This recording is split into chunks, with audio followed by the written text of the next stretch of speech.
Me hizo acordar qué velocidad se ha formado una pareja, decía Galán en su momento. Mire, hay algunos datos que me gustaría aportar porque creo básicamente que hay parte de esto tiene razón. Fíjese cuál es la carátula de la columna: relaciones carnales entre Massa y Milei. Fíjese que Javier Milei ha dicho que los economistas de Juntos por el Cambio querían generar un desastre. Planteó que querían generar un desastre y que por eso él aparecía apoyando toda esta renegociación y desembolso por parte del Fondo Monetario. Fíjese. Los economistas de Juntos por el Cambio, acorde a lo que está haciendo Juntos por el Cambio en este momento, están apostando a causar un desastre económico.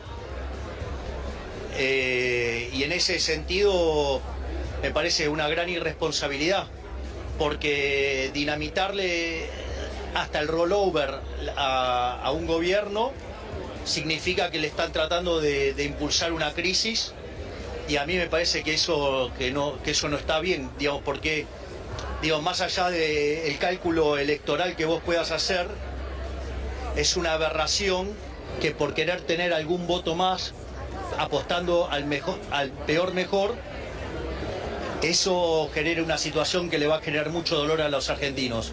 Yo creo que uno tiene que hacer propuestas constructivas y que justamente evite el sufrimiento de los argentinos. Pero parece que Juntos por el Cambio, con tal de ganar una elección, está dispuesto a todo. Bueno, escuchó bien lo que dice Milei, que Juntos por el Cambio en realidad tiene una actitud irresponsable porque quiere generar o acelerar un desastre en la Argentina, y que él es responsable y que no puede negarse a ir respaldando de alguna manera estas negociaciones del Fondo Monetario, con el Fondo Monetario para el desembolso. Pero ha cambiado de opinión, porque la oposición encabezada por Juntos por el Cambio demostró responsabilidad institucional cuando había que poner los votos, cuando había que sentarse en la banca y apoyar el acuerdo con el Fondo Monetario Internacional que Máximo Kirchner no quiso votar. Entonces, en aquel momento, una oposición razonable, madura, dijo, no podemos dejar este gobierno sin acuerdo con el Fondo Monetario, y pagando cierto costo político, Juntos por el Cambio levantó la mano y apoyó el acuerdo con el fondo. ¿Quiénes no votaron? ¿Quiénes fueron los verdaderos irresponsables? Máximo Kirchner, que renunció a la jefatura del bloque, y aunque usted no lo crea, Javier Milei. El tema del Fondo Monetario Internacional. Sí. Ahí, digamos, y yo ya aviso, digamos, lo vengo diciendo, pero digo, lo confirmo acá, yo no voy a votar esta porquería. No votas. Yo no voy a avalar esta porquería. Bueno, y finalmente no votó el acuerdo con el fondo, que sí era necesario y el gobierno lo necesitaba para dar cierta racionalidad. Pero mire, todos los analistas políticos están mirando con lupa estas relaciones carnales entre Sergio Massa y Javier Milei. Más allá de aquella foto, ¿se acuerda? Ese gesto de afecto en diputados y del abrazo que se dieron en los pasillos de un canal. Ahora hay nuevos hechos concretos a cielo abierto que refuerzan las especulaciones teóricas. Vamos por parte. Sergio Massa en los Estados Unidos, ¿qué dijo? Que Juntos por el Cambio había intentado trabar el desembolso para que el gobierno pagara todos los costos, pero que Javier Milei había sido colaborativo. Esa fue la palabra que usó, así tituló el diario Clarín y prácticamente todos los diarios, incluido Página 12, tituló de la misma manera, ¿no es cierto? Ahora, como si este halago con tan buena onda fuera poco, Milei y su compañera de bancada y de fórmula presidencial, Victoria Villarroel, en la práctica quedaron del lado del bloque kirchnerista al no votar la reforma de la ley de alquileres. Decía bien Patricia Bullrich recién, Martín Tetaz lo explicó con detalles en un tuit, que dice así: Milei acaba de demostrar que no es racional. En la primera votación prefirió derogar los 24 artículos de la ley de alquileres. Lógico, pone entre paréntesis, lógico. Luego votó en contra de derogar los 2 peores artículos. Es decir, que votó junto a los K para que queden en pie los 24 artículos, pudiendo elegir que quedaran 22. ¿Qué me cuenta? Digo, vale la pena detenerse en lo que pasó, en las acusaciones flojas de papeles y mentirosas de Gabriela Cerruti, responsabilizando a Milei del armado de los saqueos con intenciones de desestabilizar al gobierno. Cerruti, recién lo comentaba, solo tuvo el apoyo de Alberto Fernández con un retweet y tuvo que soportar por lo menos 3 o 4 críticas por acción o por omisión. Lo más importante es que Sergio Massa dijo que esa teoría de la vocera era un delirio y desató su furia contra ella. Damián Nabot, el periodista del Diario de la Nación, en su columna, confirmó que Massa, ahí estamos viendo el título, enfureció por la acusación que Cerruti, que además de Cerruti, se mandó sola, sin consultar al equipo de campaña, que según cuenta Damián, era un volcán en erupción. Ahí está el título. Los ministros de Seguridad de la Nación y de la provincia fueron por el mismo camino de no involucrar a Milei. Aníbal Fernández dijo que no tenía ningún indicio de la participación de Milei en los ataques vandálicos y Sergio Berni, bueno, fue más allá. Descartó eso de plano y aseguró que él, Berni, está convencido que Milei no tiene nada que ver con esas personas y que lo considera de aquellas personas que no hacen lo que no les gusta que le hagan a ellos. Así lo decía Berni. Lo digo a título personal. No creo que Milei, no creo, estoy totalmente convencido de que Milei con esto no tiene nada que ver, porque cuando uno analiza la personalidad, yo creo que Milei es de las personas que no hacen lo que no le gusta que le hagan. Relaciones carnales, bueno, ahí estamos viendo. ¿Sabe qué? Faltó que se dieran un piquito, ¿no? Massa, Aníbal y Berni, que fue el más efusivo sobre todo, y él también, Agustín Rossi, también la descalificó a Gabriela Cerruti por lo que había dicho.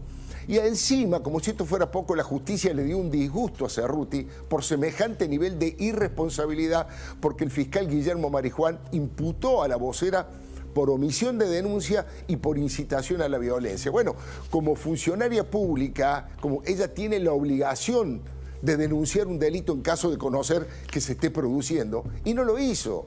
Cerruti no fue a la justicia, fue a TikTok y se habló encima. Todo esto se suma a las acusaciones de varios ex militantes de la Libertad Avanza en contra de ese acuerdo electoral con candidatos pedidos por Malena Galmarini, el Tigre, ¿se acuerda? Y con el empuje de Sergio Massa. Ya mostramos en su momento cómo Milei, ante una pregunta directa de Chiche Helblum, eligió las palabras con un cuidado que no suele tener en otros casos y evitó criticar su gestión.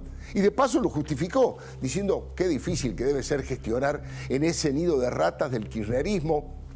Y además, planteó Milei, tenés que ser Copperfield para estar ahí adentro, como si Massa no estuviera adentro, no fuera parte de este cuarto gobierno kirchnerista. Lo vemos.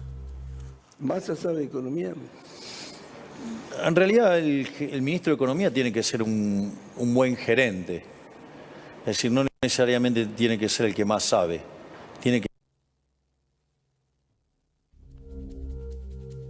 Bueno, obviamente tenemos ahí un problemita técnico. Lo hemos visto ya este video, por supuesto, donde él justifica, no responde lo que le dice Chiche, si sabe de economía o no, y cuando le pregunta si la gestión es buena, también va escapando por medio de eufemismos. Ahora, todo esto en el marco de un gran estallido social, gravísimo, lo que estábamos conversando recién, pero lo más importante es el político, porque por un lado están estos dramáticos y peligrosos saqueos, pero el mecanismo utilizado para la explosión política fue el ausentismo récord y el voto Javier Milei.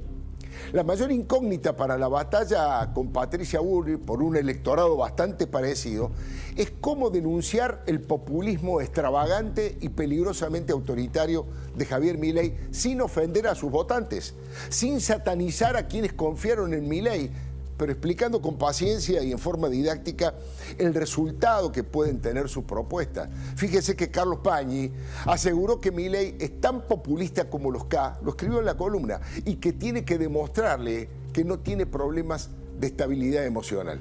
Así lo planteaba Carlos. Milei es una nueva forma de populismo, en el sentido de que nos ofrece soluciones simplificadas para los problemas, para problemas muy complejos. El problema de la política es la casta, que hay una casta, punto. Liquidemos a la casta. Bueno, quiero ver cómo gobernás sin la casta, porque ¿sabés qué? El Congreso es casta. Yo creo que Milei tiene un problema, me tiene que demostrar que no tiene un problema de estabilidad emocional. digamos, soporta esa psicología el estrés de la presidencia en un país endiablado? Qué interesante lo que plantea Pañi. Ahora lo vamos a conversar en la mesa, por supuesto, con Cristian Ritondo, con Miguel Ángel Toma, con Silvana Giudice y sí, con mis compañeras, con Débora Plager y Marina Calabro. Mire, este editorial de Pañi llevó como título El vértigo de dar un salto al vacío. Y además, Jorge Fernández Díaz lo definió con una precisión de cirujano, poniendo de título Amateurismo suicida y un país desquiciado. Y Daniel Sabzai, en otro diario, en el diario Clarín, creo que es uno de los constitucionalistas de mayor prestigio, y destacó: no se sale de un populismo con otro populismo de signo contrario. La pregunta es cómo va a rediseñar su discurso y su propuesta Patricia Bullrich.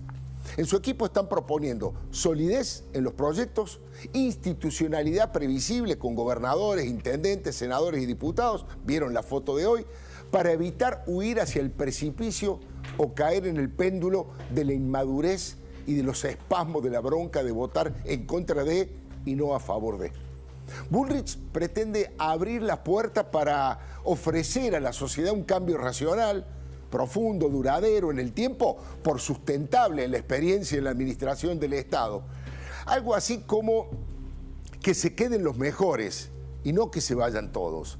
Más república y menos anarquía, más sentido común y soluciones concretas y menos desmesuras, como por ejemplo llamar socialista a Joe Biden o gusano comunista a Horacio Rodríguez Larreta. Más temple para enfrentar las críticas y menos reacciones agresivas, autoritarias e insultantes, como llamar ensobrados sin aportar una sola prueba a periodistas de gran trayectoria y prestigio. En definitiva, aunque la corriente vaya para el lado de la búsqueda de soluciones mágicas, más dignas de un Salvador o de un Mesías, gran parte de la sociedad cree en los procesos serios de construcción de un Estado útil y transparente que castiga a los delincuentes, a los vagos y a los autoritarios.